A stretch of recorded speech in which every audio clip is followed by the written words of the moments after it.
Hardest job ಏನು ಗೊತ್ತಾ? To think.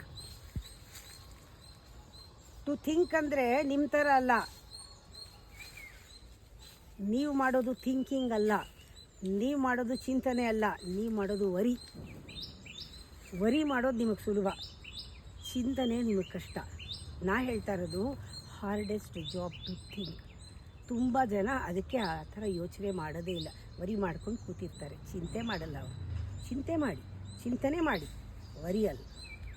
ಯಾರು ಬ್ರೈನ್ನ ಯುಟಿಲೈಸ್ ಮಾಡಿ ಚಿಂತನೆ ಮಾಡ್ತಾರೋ ಅವ್ರ ಹತ್ರ ಚಾಯ್ಸ್ ಕೇಳಿ, ಅವ್ರ ಹತ್ರ ಅಡ್ವೈಸ್ ಕೇಳಿ. ಯಾಕೆ ಅಂದರೆ ಅವರು ವರಿ ಮಾಡೋರಲ್ಲ, ಅವರು ಚಿಂತನೆ ಮಾಡೋರು ಯುಟಿಲೈಸೇಷನ್ ಆಫ್ ದಿ ಬ್ರೈನ್ ಹೇಗಿರುತ್ತೆ ಅಂದರೆ ಅಂಥ ಐಡಿಯಾಗಳು ಕೊಡ್ತಾರೆ. ಅದಕ್ಕೆ ಎಲ್ಲರೂ ಸ್ವಲ್ಪ ಚಿಂತನೆ ಮಾಡೋರ ಹತ್ರ ಹೋಗ್ತಾರೆ. ಇಲ್ಲ ಕಾಮನ್ ಪೀಪಲ್ ಮಾತು ಯಾಕೆ ಕೇಳಲ್ಲ? ಯಾಕೆ ಗುರುಗಳ ಮಾತು ಕೇಳ್ತಾರೆ? ಕಾಮನ್ ಪೀಪಲ್ ಅದು ಹೇಳಿದ್ರೂ ಅವ್ರು ಮಾಡಿದ್ದು ಕಾಪಿ, ಅವ್ರು ಹೇಳೋದು ಕಾಪಿ, ಅವರು ಕಾಪಿ ಕ್ಯಾಟ್ ಅವರು. ಎಲ್ಲೋ ಪುಸ್ತಕ ನೋಡ್ಕೊಂಡು ಹೇಳ್ತಾರೆ. ಆದರೆ ಗುರು ಚಿಂತನೆ ಮಾಡಿ ಹೇಳೋದ್ರಿ.